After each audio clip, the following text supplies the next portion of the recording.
देवकी नंदनाय च नन्दनाय च नन्दगोपकुमाराय नन्दगोपकुमाराय नन्दगोपकुमाराय गोविन्दाय नमो नमः। गोविन्दाय नमो नमः। गोविन्दाय नमो जय नमः। जय श्री कृष्ण चैतन्य जय जय श्री कृष्ण जय चैतन्य कृष्ण चैतन्य नित्यानन्द प्रभु प्रभु प्रभु नित्यानंद नित्यानन्द श्री अद्वैत गदाधर श्री अद्वैत श्री अद्वैत गदाधर गदाधर श्रीवास आदिगौर भक्त वृंद। श्रीवासादि गौर भक्त श्रीवासादि वृंद। गौरभक्तवृन्द। हरे कृष्णा हरे हरे कृष्णा हरे हरे कृष्णा कृष्ण हरे कृष्णा कृष्ण कृष्णा हरे हरे कृष्ण कृष्णा कृष्णा कृष्ण कृष्ण हरे हरे हरे हरे। हरे राम हरे राम हरे राम हरे हरे राम राम हरे राम राम राम हरे हरे। राम राम हरे राम हरे। राम हरे हरे। हरे कृष्णा। नवी मुंबई के साथ जुड़े हुए आनंद प्रभु के साथ भक्तवृंद, आप सबका आज के सायंकाल के गीता के सत्संग में हार्दिक स्वागत है।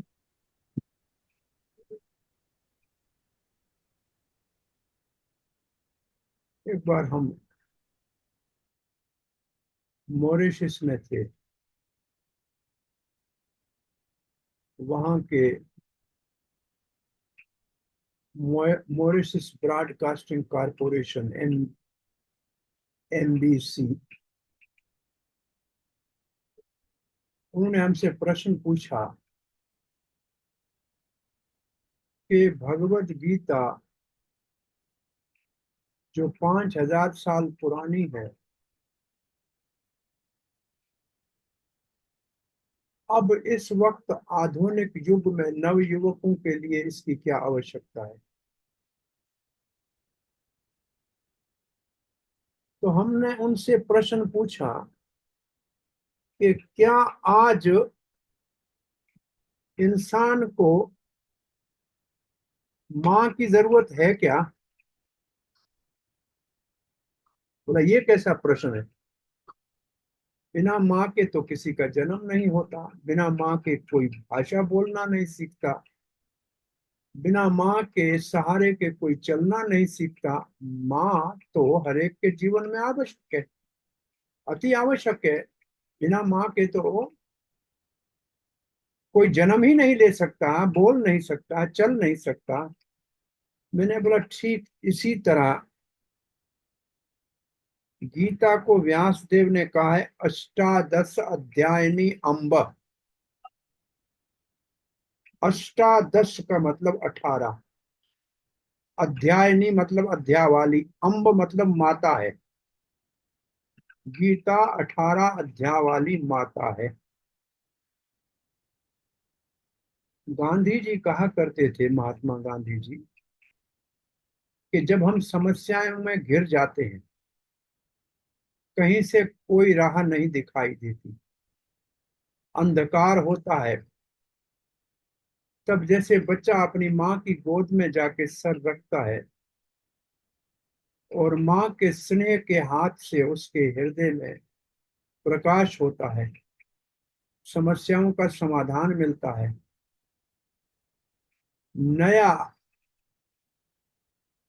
मार्ग दिखता है। ऐसे मैं जब भी समस्याओं में घिर जाता हूँ, माता गीता की गोद में सर रखता हूँ। आज तक मेरे को माता ने निराश नहीं किया है। सो आप कोई भी मॉडर्न गैजेट बाजार से खरीद के लाएं, कंप्यूटर हो, टेलीफोन हो, रेफ्रिजरेटर हो, एयर कंडीशनर हो, उसके साथ कैटलॉग आपको मिलता है। उस कैटलॉग में उस मशीन को कैसे इस्तेमाल किया जाए, उपयोग में लाया जाए, कब, कहाँ, कैसे इसकी सफाई करनी चाहिए, कितने वोल्टेज से चलती है, उसके अंदर जानकारी है। आश्चर्य ये है कि हम सबके पास फोन है, हम सब ने फोन लिया तो उसके साथ एक कैटलॉग कलर मिला था। लेकिन मैं आपसे पूछता हूँ, कभी आपने उसको खोल के पढ़ा है? नहीं प्रभु जी। कैटलॉग के बगैर ही हम लोग कैसे कैसे तो करके सीख लेते हैं कई बार आजकल। इसका मतलब ये है कि जो कंपनी बनाने वाली इतना खर्चा करती है, कलर कैटलॉग बनाती है, उसको खोल के हम नहीं देखते हैं क्योंकि हम समझते हैं हम सब जानते हैं। परंतु उस कैटलॉग को संभाल के रखते हैं क्योंकि उसमें वारंटी होती है।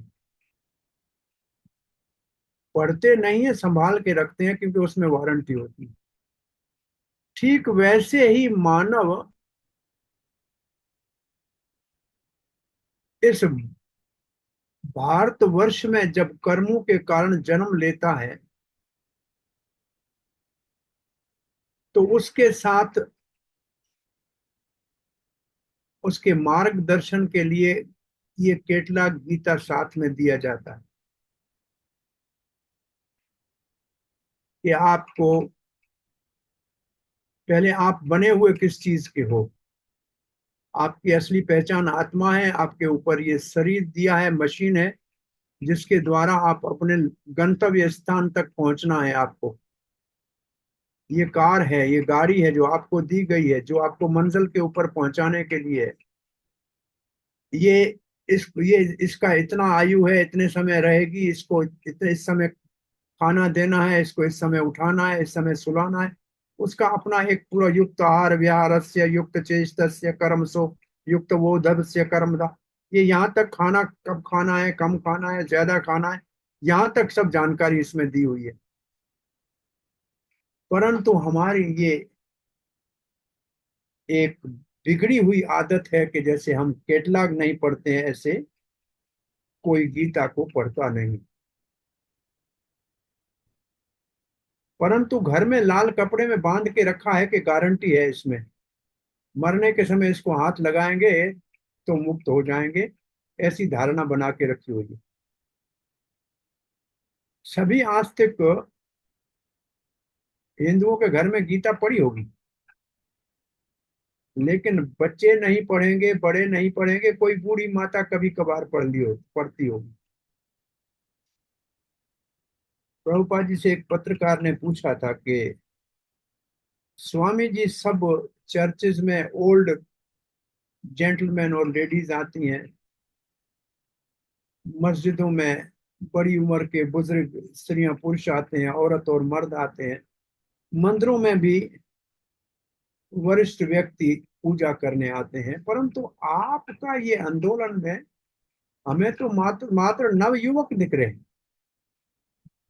30 साल से सब छोटे हैं, कोई 30 साल से बड़ा तो है नहीं, 18 और 30 के बीच में। ये कैसा धार्मिक आंदोलन है? सब दुनिया में धर्म में बड़ी उम्र के होते हैं, आपके पास नौजवान क्यों? तो प्रभुपाद ने उत्तर दिया कि कॉलेज यूनिवर्सिटी में बूढ़े जाते हैं कि जवान जाते हैं? बोला यूनिवर्सिटी कॉलेज में तो सब जवान जाते हैं क्योंकि वहाँ पढ़ाई है, स्टडी होती है, एजुकेशन है। बोला हाँ, हमारा कृष्ण भावना एक एजुकेशनल इंस्टीट्यूट है, ये स्पिरिचुअल साइंस ऑफ सोल और science of love of God की यूनिवर्सिटी है, एक विश्वविद्यालय है। इसलिए हमारे पास नवयुवक आते हैं, और क्योंकि ये विज्ञान है, ये साइंस है, इसलिए किसी भी मजहब वाले को, चाहे हिंदू हो, मुसलमान हो, सिख हो, ईसाई हो, यहूदी हो या नास्तिक क्यों ना हो, अगर साइंस पढ़नी है, केमिस्ट्री फिजिक्स पढ़नी है, तो कॉलेज में एडमिशन लेता है। ये वास्तव में श्रील प्रभुपाद जी के भगवत गीता यथारूप के मैसेज में और सामान्य धर्म ग्रंथों के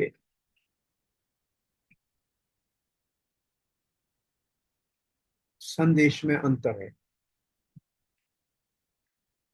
जितने दुनिया के मजहब हैं वो सब शरीर के स्तर के ऊपर है। जिस मजहब में जन्म हुआ वो उसका धर्म हो गया। लेकिन श्रील प्रभुपाद का ये कृष्ण भावना आंदोलन आत्मा के स्तर का है, शरीरों से ऊपर का आंदोलन है। और क्योंकि आत्मा का विज्ञान है, इसलिए सभी धर्मों को समावेश इसमें प्रवेश करने का अधिकार है। उसके किसी को धर्म छोड़ने के लिए कभी प्रभुपाद ने कहा ही नहीं। और कभी ये नहीं कहा कि हमारा धर्म तुम्हारे धर्म से अच्छा है या तुम्हारा धर्म हमारे से अच्छा है। ये तो आत्मा के धर्म की बात कर रहे हैं, वो तो सबके लिए एक ही है। शरीरों का धर्म अलग अलग है, हम तो आत्मा के धर्म की बात कर रहे हैं। और भगवत गीता को आत्म विद्या कहते हैं। भीष्म पितामह ने कहा है कि अर्जुन जब मोह में पड़ गया था तो भगवान ने उसको आत्म विद्या दी। तो भगवत गीता एक spiritual, Bhagavad Gita spiritual science है।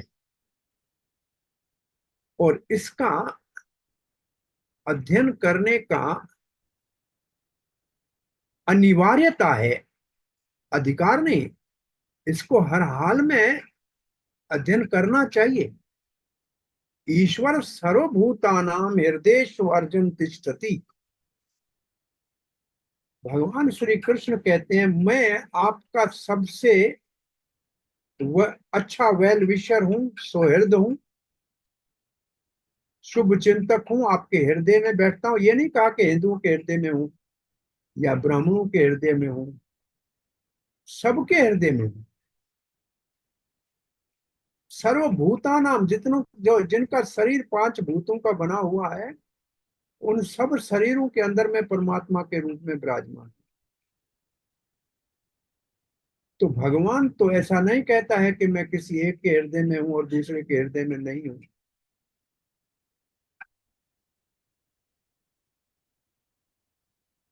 अन्य मजहबों में भी सीधा तो ये लिखा है, रबल आलमीन इस्लाम में है कि भगवान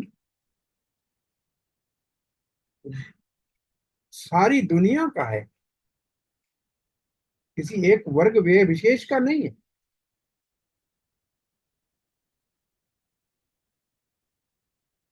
सो गीत आज ही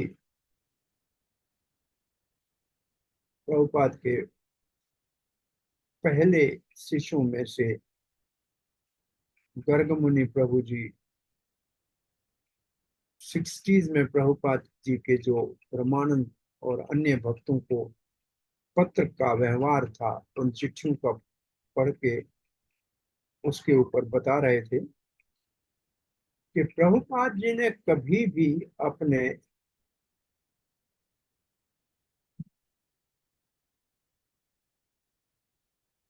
प्रभुपाद ने हमेशा अपने फॉलोअर को स्टूडेंट कहा, कभी शिष्य नहीं कहा।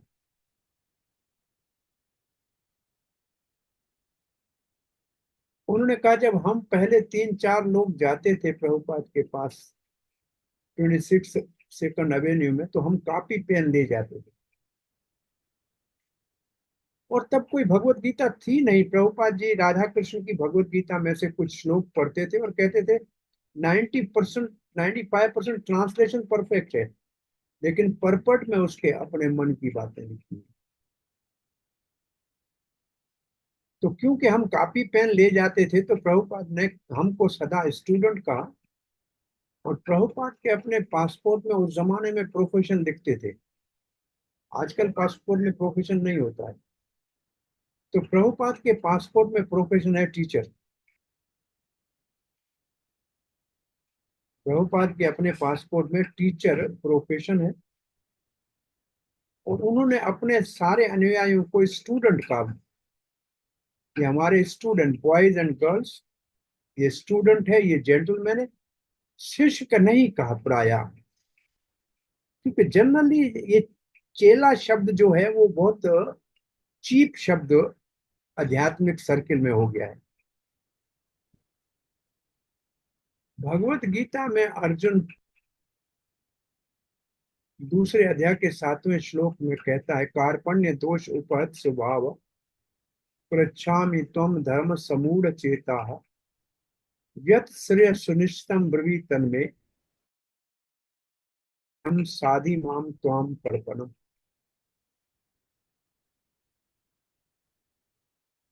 आपका मैं शिष्य हूं, ये नहीं कहता है मुझे कोई मंत्र दे दो। साधि माम का मतलब शिक्षा दो,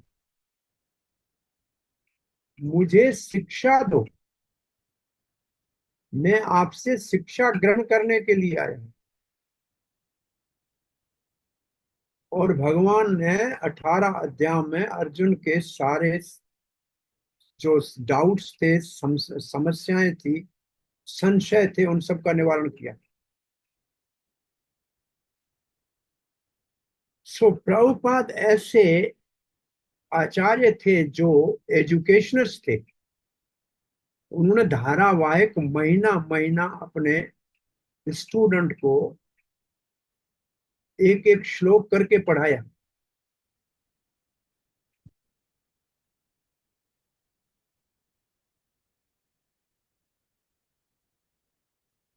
तो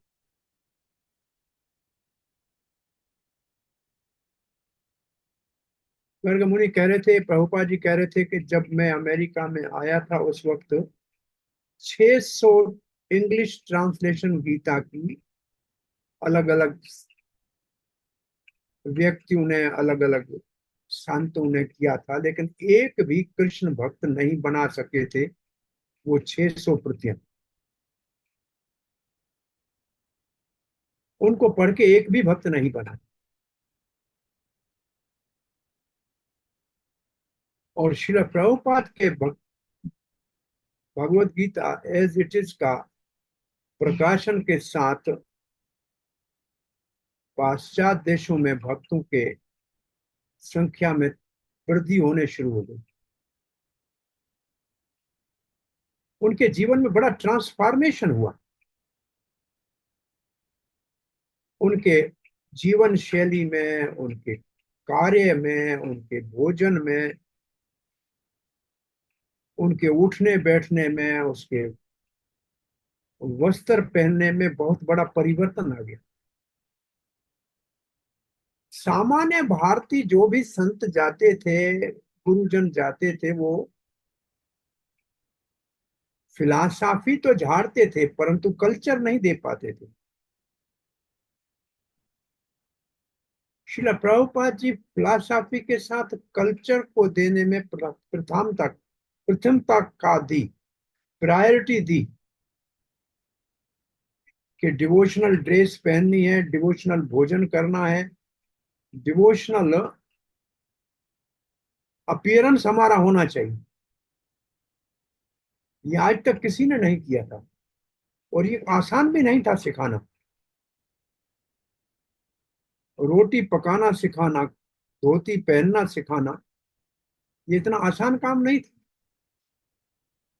लेकिन बड़ी उम्र में भी प्रभुपाद ने निष्ठा के साथ, डिटर्मिनेशन के साथ, कन्विक्शन के साथ, दया के भाव से, करुणा करके उनके जीवन में संस्कारों को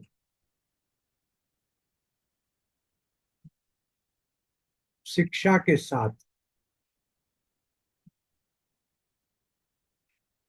उनके जीवन को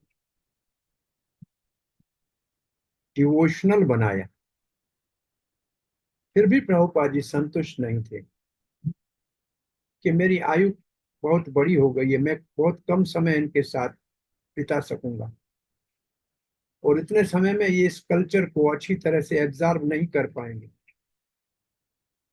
इसलिए इमीडिएटली, जैसे पहले 4-5 सालों में थोड़ा उनको स्टैंडिंग मिला यूरोप और अमेरिका में, उन्होंने एकदम भारत के अंदर मुख्य रूप से वृंदावन और मायापुर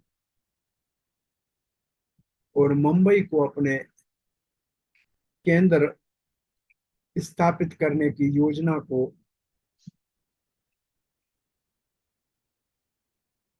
अनफोल्ड किया कि भविष्य में इनको आध्यात्मिक कल्चर से जोड़ के रखने के लिए इनका भारत में आना अति आवश्यक है।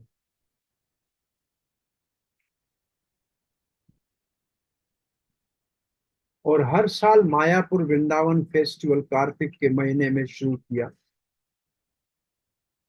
तो गौर पूर्णिमा के समय में। आगे चल के प्रभुपाद जी के तीरों बहाव कार्तिक में हुआ, तो उसके बाद वृंदावन में कार्तिक में सभी साल में 2 बार अंतर्राष्ट्रीय भक्तों का भारत में आने का एक प्रचलन चालू हो गया, मायापुर में गौर पूर्णिमा में और कार्तिक वृंदावन में। और ये दोनों कृष्ण भावना के स्पिरिचुअल कल्चर के क्रीडल है। मायापुर महाप्रभु का संकीर्तन आंदोलन का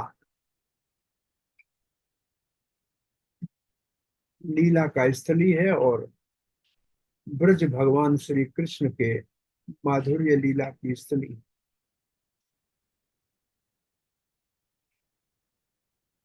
प्रभुपाद जी पतितों के हित के लिए उनको मायापुर में जाके परम करुणामय गौर निताय के कृपा का प्रसाद देकर योग्य बना के वृंदावन में प्रवेश करने के लिए तैयार कर रहे थे।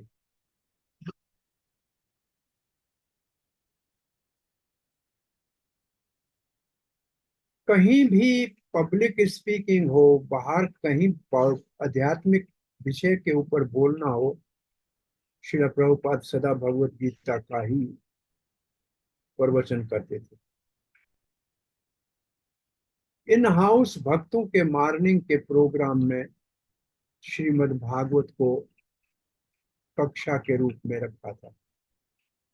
इनको भी प्रभुपाद जी सत्संग नहीं कहते थे सामान्य परिभाषा की तरह।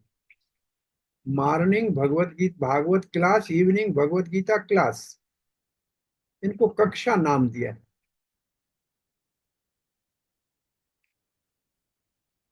सो प्रभुपाद जी की इस भगवत गीता का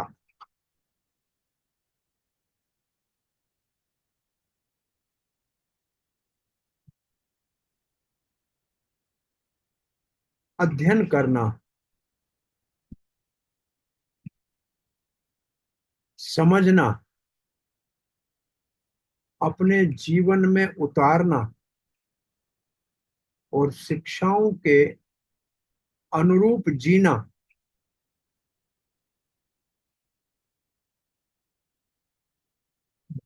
भारतीय वैदिक संस्कृति में 2 मार्ग हैं, प्रवृत्ति और निवृत्ति।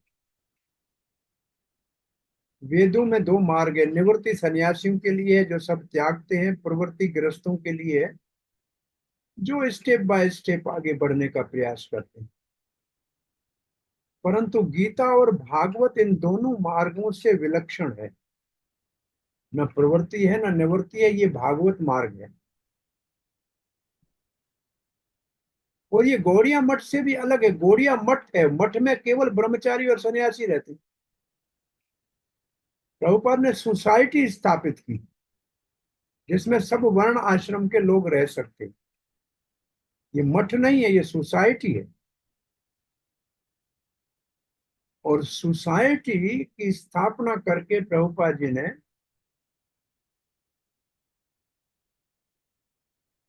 वास्तव में विश्व के सभी वर्गों को, हर वॉक ऑफ लाइफ से,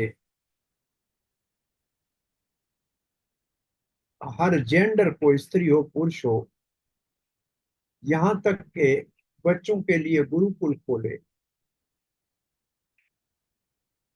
एक holistic spiritual all encompassing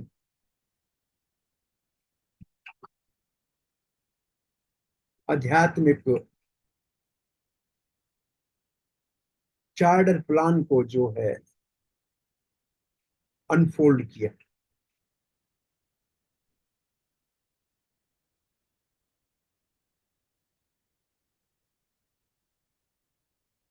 Prabhupada ji का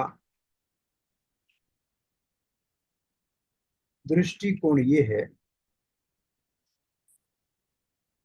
कि सृष्टि में हमेशा दो प्रकार के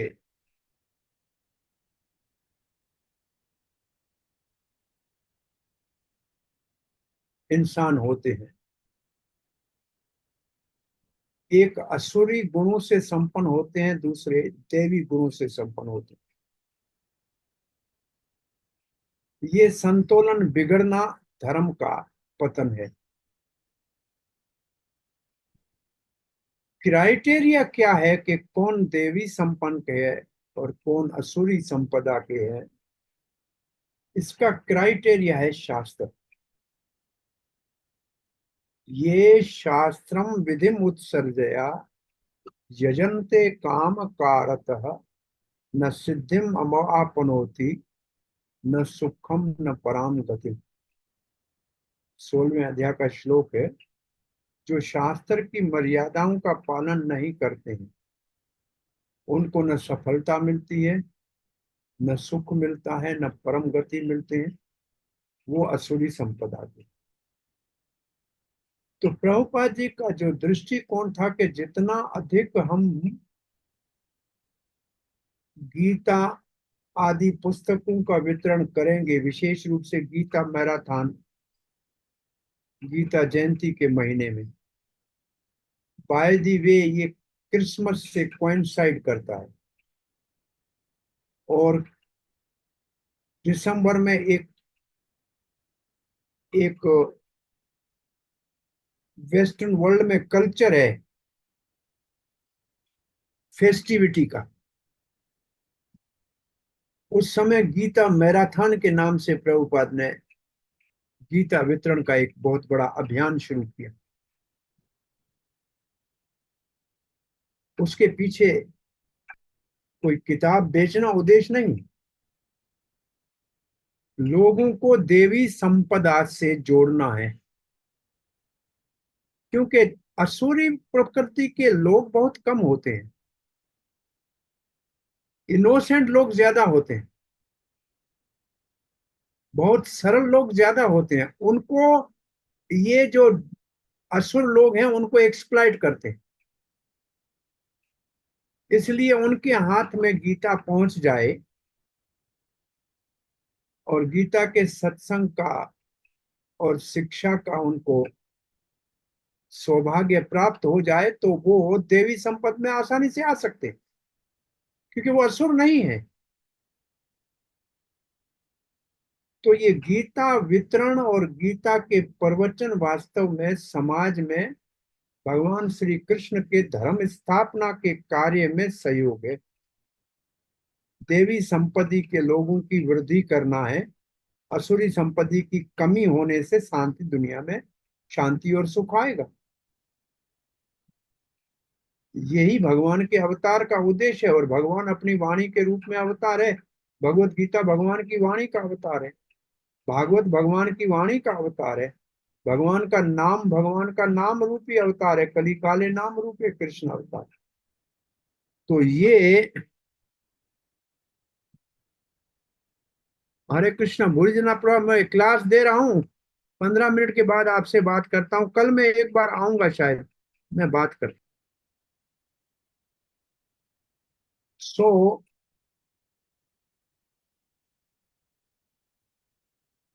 हमने जैसे शुरू किया था कि बच्चे के लिए माँ जरूरी है, मानव के लिए गीता की शिक्षा जरूरी है। और ये अगर बचपन में बच्चों को सिखाने का एक प्रयोग किया जाए तो हमारा मानना है कि जैसे बच्चों को, एक जमाना था जब हम स्टूडेंट होते थे तो वैक्सीनेशन के लिए स्कूल में आते थे, हम दरवाजे नहीं खिड़की से भाग जाते थे। टीका लगाने से डरते थे। अब ऐसा एक नैरेटिव क्रिएट हुआ है कि बच्चों को माँ अपने आप बाप टीका लगाने के लिए ले जाता है। अब ये जान गए हैं कि टीका लगाएंगे तो हमारे बच्चों को पोलियो नहीं होगा, स्मॉल पॉक्स नहीं होगा, डिप्थेरिया नहीं होगा, जो बीमारियों से रक्षा होगी, टीबी।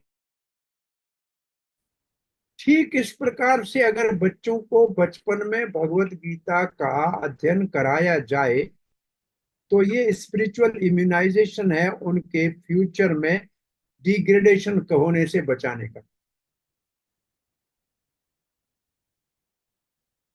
और यही भारतीय शिक्षा की पद्धति हुआ करती थी।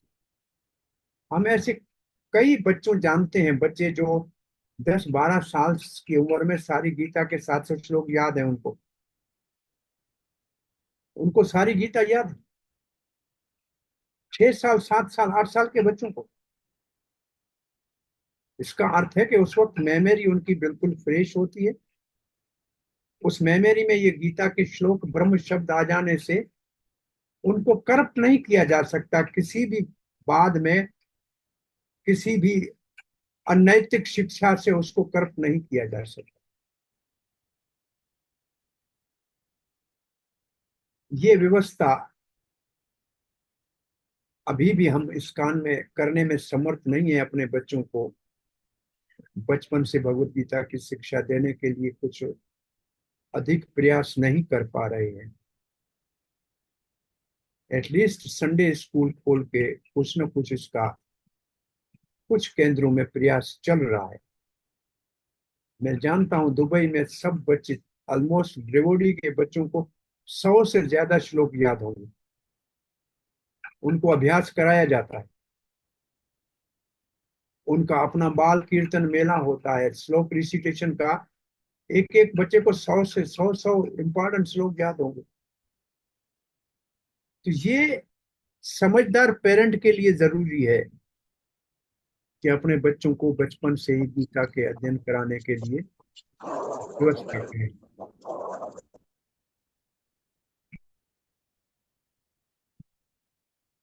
और हमारा अपना गीता का अध्ययन करने का हर, ऐसा नहीं कभी समझना कि गीता में वही चीजें बार बार हम पढ़ रहे हैं। ये भगवत गीता कोई पुस्तक नहीं है, ये पर्सन है कृष्ण। ये आपको रिवील करेगा आपके सरेंडर के अकॉर्डिंगली। जितना आपका गीता के प्रति श्रद्धा बढ़ेगी उतना आपको उसके नए नए अर्थ हर रोज अनुभव में आएंगे। हर समय पढ़ते समय नया ही उसके अंदर नयापन आएगा। कृष्ण नव यौवन है। हर क्षण में कृष्ण दूसरा होता है और नया होता है। ऐसे हर बार गीता पढ़ने में आपको कुछ अद्भुत नया और अलौकिक ही मिलेगा। परंतु गीता रिवील करती है हमारे सरेंडर के और श्रद्धा के अनुरूप। वही गीता प्रवचन प्रभुपाद ने किया, हजारों लोग पाश्चात्य देश के भक्त बन गए। उसी गीता के ऊपर हम लोग प्रवचन करते हैं, हमारे घर वाले भी नहीं सुनते। तो बहुत बड़ा अंतर है कि वक्ता की अनुभूति क्या है और गीता उसके माध्यम से कैसे अपने आप को सामने वाले के हृदय में अपना स्थान बना लेती। सो मैं समझता हूँ इतना शार्ट काफी है आज। आपका कोई प्रश्न जिज्ञासा है तो पूछ सकते हैं। हरे कृष्ण। हरे कृष्णा। सर्वप्रथम प्रभु जी, आपका बहुत बहुत आभार। आपने आप समय निकाला हम लोग के लिए। हम छोटा सा ग्रुप है अभी, लेकिन आपका सुनने के लिए हम बहुत है। हम चार लोग, अमल बलराम प्रभु छोड़ के हम चार लोग आपके भागवतम सुनने रेगुलरली आ रहे थे।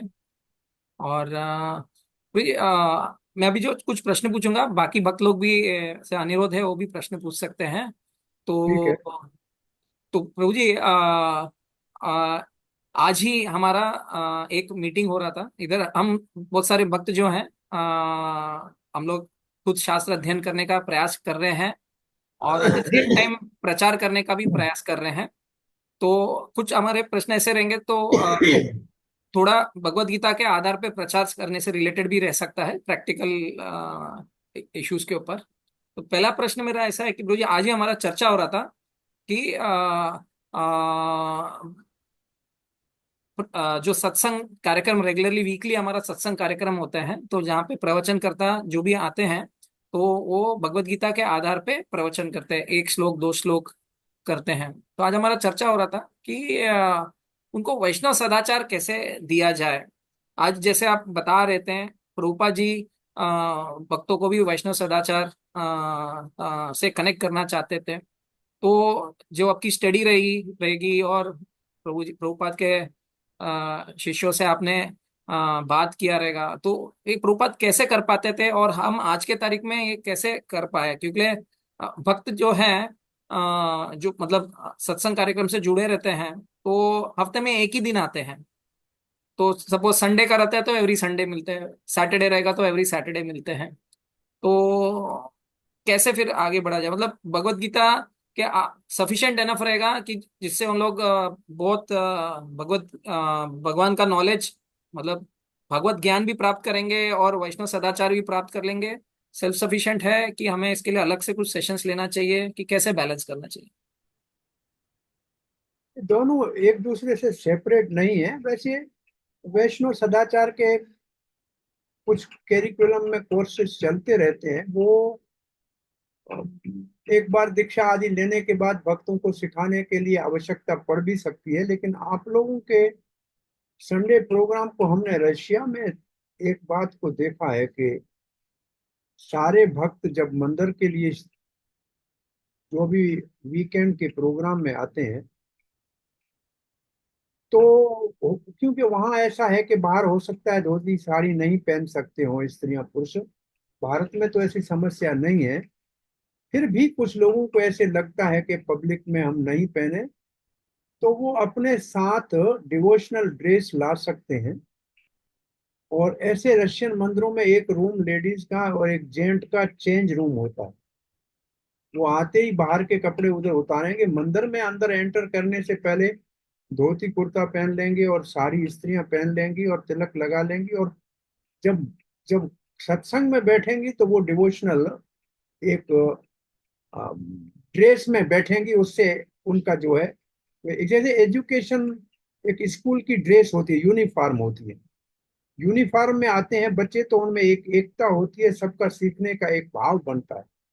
ऐसा स्कूलों में बिना यूनिफॉर्म के कोई स्कूल नहीं है। तो हमारा भी कम से कम ऐसा एक प्रयास रहना चाहिए कि जो भक्त बाहर से आते हैं उनको प्रेरणा दें कि आप अपने साथ बैग में अपनी डिवोशनल ड्रेस साथ लाओ।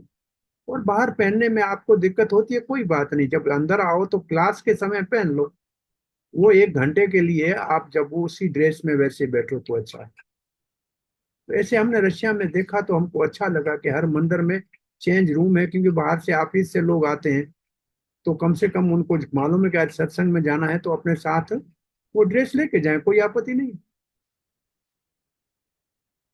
हमें तो मालूम है, हम जब पाकिस्तान में रहते थे तो नीचे हम धोती पहनते थे, ऊपर पैंट होता था। जहाँ पहुंचते थे पैंट को उतार के रख देते थे, धोती पहले से पहनी होती थी। अभी भी मिडिल ईस्ट में कभी जाते हैं तो ऐसे ऊपर से पैंट होता है, गाड़ी में जैसे जहाज से उतरे तो बस पैंट को उतार के रख दे, धोती तो नीचे पहनी होती है। तो एक कल्चर डिवोशनल हमारे साथ साथ चले तो उसका प्रभाव हमारी लर्निंग पे ज्यादा होगा। और एक बार हम उस ड्रेस में आएंगे तो हमारे को सावधान भी रहना पड़ेगा, क्योंकि लोग हमसे एक्सपेक्ट करेंगे साधु के चरित्र को। अगर आप बाहर अगर धोती कुर्ते में चल रहे हैं तो आप तिलक लगा है तो लोग आशा करेंगे कि आप डिवोशनल जैसा आपका व्यवहार होना चाहिए। और आप गलत करने से अपने आप को बचाने का प्रयास करेंगे, क्योंकि आप स्पॉट लाइट में होते हैं। तो वो हमारी डिवोशन में आ, जो है आगे बढ़ने के लिए बहुत आवश्यक होता है। तो ऐसे कम से कम जो एक दिन का ही प्रोग्राम है उसको फुली डिवोटेड करना आसान है और करना चाहिए। प्रभु जी आपके एक्सपीरियंस के हिसाब से कुछ चीजें जो जैसे तिलक पहना है, धोती है, या इवन जैसे भक्तों को हम पहली बार मिलते हैं सत्संग में, या जब हम सत्संग हॉल में एंटर करते हैं तो हम वांछा कल्पतरुभ्यश्च कृपा सिंधुभ्यश्च बोलते हैं। तो ये सब चीजें कभी से सिखाना चाहिए, मतलब बताना चाहिए कि कब बताना चाहिए, और चीजें कैसा अप्रोच रहना चाहिए? बहुत सी चीजें सिखाने की जरूरत नहीं है, आप करोगे तो लोग अपने आप देख के करना सीख जाएंगे। आचरण से सिखाना सबसे अच्छा है, कहने से कोई नहीं सीखेगा। जो हम्म। सीनियर भक्त खुद है वो प्रणाम करना शुरू करेंगे आते वाले को, तो आने वाला अपने आप करेगा। फिर पूछ सकता है क्यों करते हो, तो उसको बताओगे तो अच्छा रहेगा। हम्म। प्रवचन करोगे तो लोग कहेंगे नहीं करेंगे। आप स्वयं करके अपने आचरण से उनको सिखाओ तो बेहतर है। Correct. Correct Prabhu. Yes Prabhu. Please, यहाँ तक के भोजन करना है, एक हाथ से करना है, उल्टा हाथ भोजन को नहीं लगे। आपके नए भक्तों में 90% दोनों हाथ से खाना खाने के आदी होते हैं, रोटी को दोनों हाथ से तोड़ते हैं। उससे पता लगता है कि ये डिवोटेड नहीं है, इनको इनको डिवोशनल कल्चर का पता नहीं। तो ये सब चीजें अपने आचरण से या ऐसे बातों बातों में बतानी चाहिए, जिससे उनको ये नहीं लगे कि हम उनके ऊपर कोई रूल्स रेगुलेशन डाल रहे हैं, लेकिन वो खुद उसको अपने आप अडाप्ट करने के लिए उसको अच्छा लगे कि हम भी अडाप्ट करें। ऐसा वातावरण क्या बना, ऐसा एटमॉस्फेयर क्रिएट करना चाहिए। Correct Prabhu ji. Thank you so much Prabhu ji. Shyameshwari Mata ji का कुछ प्रश्न है, आप अनम्यूट करके पूछ सकते हैं माता जी। उसके बाद अमल बलराम प्रभु अपना प्रश्न पूछ सकते हैं। Yes, प्रभु। हरे कृष्णा प्रभु जी, दंडवत प्रणाम। हरे कृष्ण। प्रभु जी, मुझे ये क्वेश्चन पूछना था।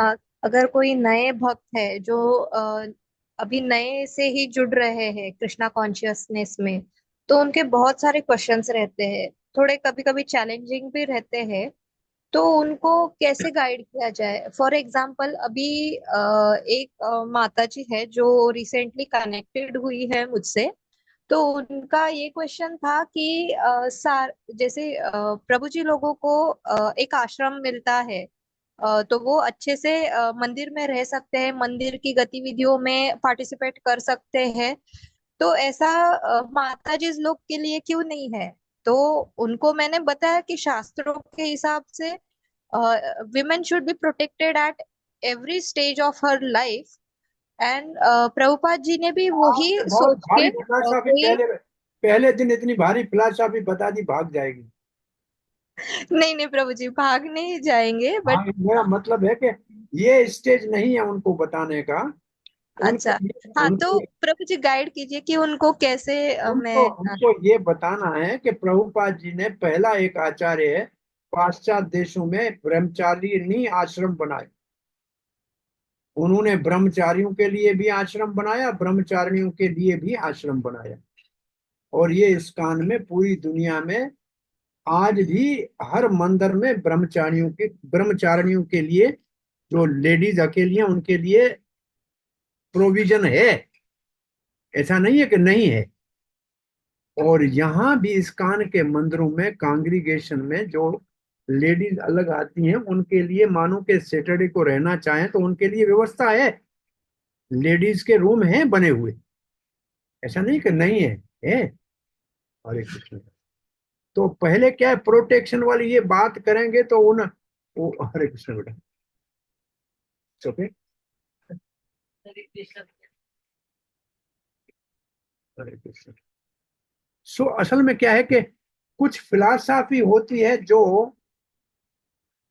समय आने के ऊपर कहना अच्छा लगता है, बिफोर टाइम कहने से वो उनके लिए हैवी डोज हो जाता है। कि हम प्रोटेक्शन, तो क्या मंदिर में प्रोटेक्शन नहीं है, और कहाँ प्रोटेक्शन मिलेगा?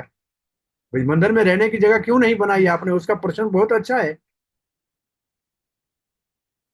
और उसके लिए हमारे पास है प्रोविजन, पहले तो ये कहना चाहिए है, और फिर कहना चाहिए। लेकिन कोई भारत में ऐसा है नहीं है कि स्त्रियां जाके मंदिरों में रहे, ऐसा बहुत कम वातावरण है यहाँ के कल्चर में। हम इसलिए बाहर के देशों में तो मंदिर की आरती भी स्त्रियां करती है, ड्रेसिंग भी स्त्रियां करती हैं। लेकिन भारत में कुछ कल्चर के कारण कुछ मर्यादाओं को जैसे है वैसे कर रखने की आवश्यकता है। परंतु आप कभी भी मंदिर में आना चाहें, रहना चाहें, तो आपका स्वागत है, आके रह सकती हैं। यस प्रभु जी। तो मेरे मैंने उनको वो भी बताया कि आप मंदिर में सेवा कर सकते हो जाके, आपको जो भी सेवा है। वो सेवा नहीं करना चाहते हैं। देखो, बाहर से नए भक्त आते हैं, वो चाहते हैं हम उनकी सेवा करें। आपने उल्टा बता दिया कि सेवा कर सकते हो। आप कैसे, आप आ सकती हैं, प्रसाद खा सकती हैं, रह सकती हैं। वो जो उनको पॉजिटिव चाहिए वो दो। सेवा करना हो तो बाहर ही बहुत काम के लिए आपके पास क्यों करेंगे आके। सेवा तो करना ही कोई नहीं चाहता, ये हमारी बीमारी है। नहीं, मैं दूसरे तरीके से बात कर रहा हूँ। क्यों बात करने में पहले वो जो लेवल पे है उस लेवल से उससे बात करोगे तो उनको समझ में आएगा। आपकी लेवल पे बात करोगे तो नहीं समझ में आएगा। आपको उनकी लेवल पे उतर के आना पड़ेगा। आप जब नए भक्त थे तब आपने कैसे सोचा था, आप उसी जगह पे खड़े होके उनके लिए सोचो।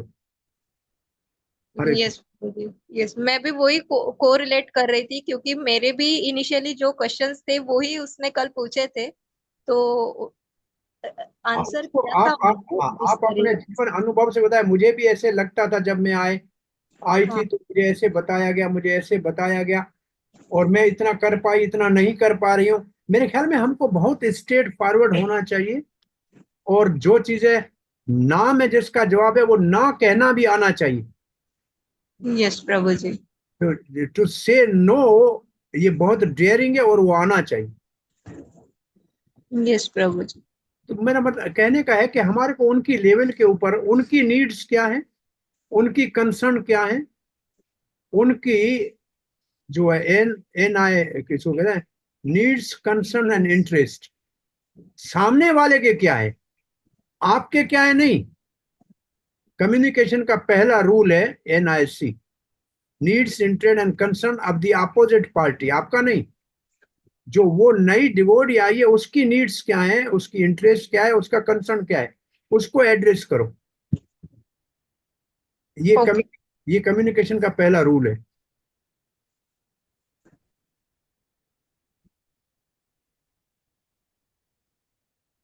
धन्यवाद शामेश्वरी। माता जी, होपफुली आपको आंसर मिला। अमल बलराम प्रभु, आपका कुछ प्रश्न है, पूछ सकते हैं। यस प्रभु जी, दंडवत प्रणाम। हरे कृष्ण। पर हरे मैं, कृष्ण। मेरे आंसर प्रोटोटाइप नहीं होंगे, बहुत हटके होते हैं सबसे। जो जो प्रैक्टिकल मुझे लगता है, जो प्रैक्टिकल है कि कभी ऐसा आंसर नहीं दो कि वो उसके लिए आने का रास्ता ही बंद कर दो। हमेशा डोर ओपन छोड़ दो। आज नहीं तो कल, नहीं तो 6 महीने के बाद, नहीं तो 6 साल के बाद, नहीं तो 6 साल जन्म के बाद भक्त बने, ऐसी आशा रखो। हाँ जी, बलराम प्रभु। हरे कृष्ण प्रभु जी, दंडवत प्रणाम। आप दिसंबर बुक डिस्ट्रीब्यूशन मैराथन के बारे में बात कर रहे थे। सो उसमें एक प्रश्न था मेरा। 10 ऑफेंसेस में एक ऑफेंस है to instruct the faithless person about the glories of holy name और कृष्णा। सो हम लोग नॉर्मली जब बुक मैराथन में जाते हैं, आजकल हमारा फोकस मेनली स्कोर बढ़ाने में रहता है। तो हम ये मंदिर ने इतना स्कोर दिया या ये कांग्रेगेशन ने इतना स्कोर लेके आया, उसके ऊपर हमारा ध्यान ज्यादा रहता है। So we end up even giving books to people who may not be necessarily be so faithful और who may be so interested in knowing about Krishna. Okay. सो वो ये अपराध नहीं बनता है क्या प्रभु जी? एक बात तो ये है कि ये कॉम्पिटेटिव मेंटेलिटी स्पिरिचुअल नहीं है, मटेरियल है। हाँ।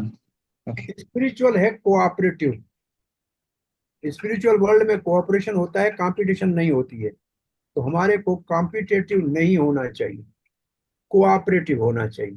पहली बात तो हमारा अपना जो, ये ब्रज बिहारी प्रभु कहते हैं, हमारे टेम्पल में पहले ऐसे होता था कि जो ज्यादा बुक डिस्ट्रीब्यूट करे उसको हम इंडिया भेजते थे, उसको प्राइज देते थे, तो कंपटीशन होती थी, किताब चुरा लेते थे एक दूसरे को, जाके ऐसे ही कहीं रख के आ जाते थे। लेकिन बाद में हमने कहा कि नहीं, टीम वर्क करेंगे। जहां बुद्धिमान नहीं है, बोलो क्लास चल रही है।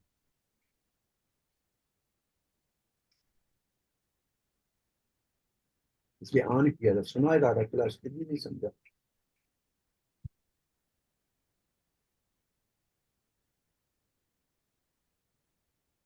फेथलेस, मैंने आपको बताया कि 90% लोग इनोसेंट है, 10% फेथलेस है। तो प्राय आपको इनोसेंट ज्यादा लोग मिलेंगे, वो फेथलेस नहीं है। उनको भगवत पुस्तकों का आवश्यकता उनके जीवन में कितनी है वो बताने की आवश्यकता है। समय नहीं है लोगों के पास, लोग सिंसियर हैं लेकिन समय नहीं है। आपके साथ 5 मिनट बात करने के लिए तैयार नहीं है, क्योंकि लोकल ट्रेन आएगी, उनको निकलना है। उनकी स्थिति ये है कि टाइम बाउंड उनका जीवन हो गया है, उनके पास समय नहीं है। इसलिए ऐसा जगह ढूंढो जहां पार्क में सुबह घूमने जाते हैं तब रिलैक्स माहौल होता है, ऐसी जगह पे उनके साथ जा बैठो जहाँ 4 बातें वो आपसे करने के लिए उसके पास टाइम तो हो। प्राय हम उनको चलते वो लाल बत्ती पे रोकते हैं, वो भागा दौड़े, हालांकि वो भी एंग्जाइटी में, हम भी एंग्जाइटी में। और ऐसी स्थिति में चलो नंबर तो बन जाता है, लेकिन उसकी रिजल्ट वो नहीं आती है जितनी जो आनी चाहिए। पुराने जमाने के भक्त जो थे प्रभुपाद के समय में, वो सुबह सवेरे बड़े बड़े पार्कों में जाते थे, बड़ी गाड़ियों वाले लोगों को देखते थे, उसके ड्राइवर से उसका नंबर लेते थे, उसके घर की एड्रेस लेते थे, और बाद में उन लोगों को जाके मिलते थे, उनके साथ बात करते थे। तो एक अप्रोच होती है जो एक बहुत बहुत ही है। वो एक व्यक्ति, अगर वो आपकी 10 व्यक्ति को आप मिले, उनमें से एक व्यक्ति भी आपकी बात समझ गया, तो वो एक व्यक्ति आपकी जो सहायता करेगा वो 100 भी नहीं कर सकते। इसको प्रभुपाद की फिलॉसफी में 1 moon is better than million star. हम मिलियन स्टार के चक्कर में मून को ढूंढ नहीं पा रहे। इसलिए हमारा अप्रोच कोई नंबर बनाने का नहीं होना चाहिए, ना ही कॉम्पिटेटिव होना चाहिए, कोऑपरेटिव होना चाहिए और कंपैशन के साथ होना चाहिए। जिसके हृदय में दया नहीं है वो प्रचार नहीं कर सकता। प्रचार के लिए इम्पेटस कंपैशन होना चाहिए, वो है नहीं तो प्रचार का प्रभाव नहीं हो रहा होगा। हम उनका हित करने के लिए उनको दे रहे हैं, उनका कल्याण होगा इससे, भगवान है ये इनका हित करने के लिए दे रहे, ऐसा हमारे अंदर भाव होगा। और भगवान को प्रार्थना करनी चाहिए, प्रभुपाद को प्रार्थना करनी चाहिए कि इनके हित के लिए हम ये कार्य करने जा रहे हैं। भगवान, इनके आप हृदय में बैठे हो, इनको अंदर से प्रेरणा दो कि ये आपके इस पुस्तक को लेके इसका जीवन धन्य कर दे। ऐसे प्रार्थना करनी चाहिए जो प्रभुपाद ने अमेरिका में उतरते ही की थी कि आप मुझे यहाँ लाए हो तो आपका कोई उद्देश्य होगा, तो आप परमात्मा के रूप में इनके हृदय में रहते हो, मुझसे वो कहलाओ जिसको ये समझ पाए।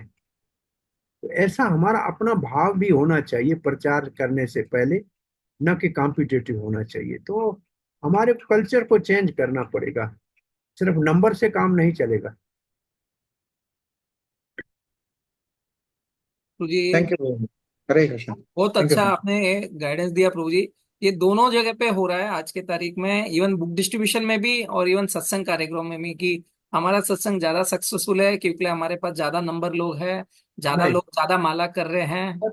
सत्संग की सफलता के 2 क्राइटेरिया प्रभुपाद ने दिए हैं। How many people took book and how many people chanted Hare Krishna. आपके सत्संग में कितने लोगों ने पुस्तक लिया और कितनों ने हरे कृष्ण जपा, वो आपके सत्संग की सफलता का क्राइटेरिया है। प्रभु जी इधर बुक लेना मतलब बुक लेके पढ़ रहे हैं? दे बाय बुक। ओके। आपके सत्संग में कितने पुस्तक गए और कितने लोगों ने कीर्तन किया, ये आपकी सफलता का क्राइटेरिया है। Okay bro. ओके। और किताब रखे हुआ कोई नहीं लेगा, देख के चले जाएंगे। हम्म। अपने आप को सेल करना पड़ता है, किताब नहीं सेल करना पड़ता, आदमी सेल होता है। अगर you are a salesman then you can sell the book. Okay. आप कोई किताब नहीं लेंगे, आपको सेल करना पड़ेगा अपने आप को। ओके। लोग आपको ओबलाइज करके किताब लेंगे। बराबर। तो आप कैसे उनके साथ अपना रिलेशन डेवलप करते हैं कि वो आपको ना ही ना कर सके किताब लेने? हम्म। तो उसके लिए भी हमारे को कार्यरत रहना पड़ेगा कि हम कैसे उन पुस्तकों को वितरण करने का जो है योजना बनाते हैं। थैंक यू प्रभु जी। हरे एक कृष्ण। एक प्रश्न था कि मैं अभी कई दिनों से बच्चों के लिए कार्यक्रमों के लिए कोऑर्डिनेट कर रहा था, लेकिन कल ही ऐसा एक दिन आया जहाँ पे मुझे बच्चों का लिए कार्यक्रम करना पड़ा। मतलब बच्चों इधर हम जैसे बच्चों के लिए वैल्यू एजुकेशन क्लासेस कर रहे हैं नवी मुंबई में। तो 5 से लेके 8 वर्ष के एक ग्रुप है, 9 से लेके 12 वर्ष का एक ग्रुप है। तो इसमें हम गीता के श्लोक का रेसिटेशन सिखा रहे हैं और फिर मॉरल बेस्ड स्टोरीज बता रहे हैं, कुछ एक्टिविटीज कराते हैं ताकि वो लोग थोड़े फन और आर्ट क्राफ्ट यूज करके फिर थोड़ा भक्ति के चीज सीखे। तो हमारे इधर एक माताजी ट्रेनर आ रहे थे, लेकिन 2-3 हफ्ते से नहीं आ पा रहे हैं, तो बहुत गैप हो जाएगा करके मैंने खुद प्रयास किया इस बार कि direct as a role of a teacher for small children youth को प्रचार करने का प्रयास किया है। लेकिन ये मेरा पहला था कि direct as a teacher coordination बहुत बार किया है। तो मैंने अनुभव किया प्रभु कि जैसे ये श्लोक था, नेहा विक्रम नाशोस्मी, उनको रेसिटेशन सिखाना था। उनको एक बार ऑलरेडी टीचर ने सिखाया था लास्ट लेक्चर में, लेकिन फिर मैं सोचा यही रिवीजन कराता हूँ। और फिर उस पे कनेक्टेड मैं सोचा कि उनको एक स्टोरी बताऊंगा कि गजेंद्र मोक्ष के ऊपर स्टोरी बता के उनको श्लोक को कनेक्ट करने का प्रयास करूं। लेकिन पर्सनली मुझे ऐसा लगा कि मैं फुल सक्सेसफुल नहीं रह पाया, क्योंकि बच्चे काफी डिस्ट्रैक्टेड थे। एक कारण ये भी हो सकता है कि वो लोग पहले वाले टीचर से ज्यादा कनेक्टेड थे। अभी सडनली मुझे एज ए टीचर देखना उनके लिए थोड़ा डिफिकल्ट जा रहा था। तो तो प्रभु जी, बच्चों को केवल रेसिटेशन ही सिखाया जाना चाहिए कि कैसे अप्रोच करना चाहिए? ड्रामा ड्रामा, ड्रामा करना चाहिए? छोटे छोटे ड्रामा करेंगे तो बच्चे खुश होंगे, उनके पेरेंट भी आएंगे देखने के लिए, और उससे वो पूरी फैमिली जुड़ जाएगी। मतलब सिंपल ड्रामा कर सकते हैं, मतलब स्टार्टिंग में, मतलब हर बार ऐसा कॉस्ट्यूम सब ऐसा डाल के ऐसा नहीं करने की जरूरत है। छोटे छोटे शुरू करके फिर बड़ा जितना हो सके उतना करें। Okay. Slow recitation, story telling and drama. Okay. लेकिन बच्चों की लेवल पे बैठ के बातें करनी पड़ेगी, वो इतना आसान नहीं है। हाँ, तो मैं रियलाइज किया कि मैं एक एज ग्रुप को अच्छे से कैटर कर पा रहा हूँ, लेकिन ये जो एज ग्रुप था, सेकेंड थर्ड स्टैंडर्ड के बच्चे थे, 7-8 साल 9 साल की उम्र के बच्चे थे। तो मेरे को काफी प्रयास लगा उसको करने के लिए। तो ये अभ्यास अभ्यास से सब कुछ आ जाता है। करेक्ट। तो बच्चे केवल रेसिटेशन से उनको समझ में आ जाता है कि उनको उसका मीनिंग? आप समझने, ये मत कभी सोचेंगे वो समझेंगे। ओके। बस वो जो रिसिटेशन करेंगे वो अपने आप में उन ब्रह्म शब्द है, वो ओके। उनके अंदर ट्रांसफॉर्मेशन लाएगा। अच्छा। समझेंगे नहीं, उसका अर्थ नहीं समझेंगे, वो भी अगर कहेंगे तो क्लेम करके कहेंगे, उसकी हाँ। उन माना नहीं समझ पाएंगे। करेक्ट। परंतु वो एक पढ़ने का अभ्यास करेंगे, वही उनके लिए beneficial. Okay. The activity itself is activity से सॉल्यूशन। वही सफिशिएंट। वही मेडिसिन है उनके लिए। हाँ ओके। हाँ, और कुछ नहीं कर। और कीर्तन करें, बाजा बजाना सीखें, वो उनको शौक रहेगा, वो बचपन में सीख सकते हैं। हम्म। मृदंग बजाना सीख सकते हैं, खरताल बजाना सीख सकते हैं, उसमें उनको रुचि होगी। करेक्ट। तो प्रैक्टिस, उनका एनर्जी बर्न होना चाहिए, उनको जितना एक्टिव काम दोगे उतना अच्छा है। क्योंकि करेक्ट। फिलॉसफी के उनके दिमाग में नहीं आएगी, उनका जो इस वक्त कोर्स जो है वो ज्ञानमय कोर्स नहीं है। इनका हम्म। जो है वो प्राणमय कोर्स भी है, और एनर्जी अन्नमय। बढ़ाने का कोर्स है। अन्नमय और प्राणमय। हाँ, वो उसी कोर्स के ऊपर है, उनका इंक्वेस्टिव ज्यादा रहेगा। हम्म। तो वो फिलॉसफी का स्टेज नहीं है उनका ये। ओके प्रभु जी। और जब यूथ यूथ को जब हम प्रचार करते हैं तो उस समय कैसा रहना चाहिए? क्योंकि मैं भी यूथ के जो टाइम पे जो आया था। इंक्वेस्टिव होते हैं उनके, तो इंक्वायरीज बहुत होती है। हाँ उनके हाँ। लिए साइंटिफिक बैकग्राउंड में जो है लॉजिक के साथ कुछ समझाओगे तभी वो एग्री करेंगे। क्योंकि उधर मैंने देखा है कि बहुत ज्यादा श्लोक ये सब बताते हैं, वो लोग टर्न ऑफ हो जाते हैं, मतलब अगर। उनको श्लोक की जरूरत नहीं है, उनको श्लोक कम से वो बचपन में सीखे तो ठीक है, उनको फिलॉसफी चाहिए, ओके उनको आर्ग्यूमेंट चाहिए, लॉजिक चाहिए, तो वो उनका वो विज्ञान में कोर्स के ऊपर होते हैं। ओके प्रभु जी। तो जिन जो ऑडियंस है उसके हिसाब से हम लोग को उनको जो ग्रास्प कर सकते हो देना है। स्पीकर की क्वालिफिकेशन ये है कि अपने ऑडियंस के लेवल के ऊपर बात करें। Correct. Thank you so much Prabhu ji for that guidance also. Hare Krishna, thank you, Hari bol. Thank you. तो ऐसा कुछ सबका प्रश्न हो गया है प्रभु जी, और किसी को पूछना है कुछ और प्रश्न? Yes Prabhu ji, I think thank you so much Prabhu ji for this wonderful session Prabhu. और बहुत सारे प्रैक्टिकल टिप्स भी आपने दिए हमको, तो thank you Prabhu. Madhusevit Prabhu actually उनको फीवर आ गया था, शाम को मैंने उनको कॉल किया था, तो उनको फीवर के वजह से वो अटेंड नहीं कर पा रहे हैं, लेकिन उन्होंने आपको ग्रीटिंग्स भेजा है। तो जब भी आप हमें नेक्स्ट सेशन गाइड कर पाएंगे तो he will be always there. तो thank you Prabhu so much. Hare Krishna, धन्यवाद। हरे कृष्णा। दंडवत धन्यवाद। प्रणाम। हरे हरे कृष्णा, दंडवत प्रणाम। आई डोंट नो आपके आपके लेवल के ऊपर हम बोल पाए कि नहीं पाए, हमारा तो अपना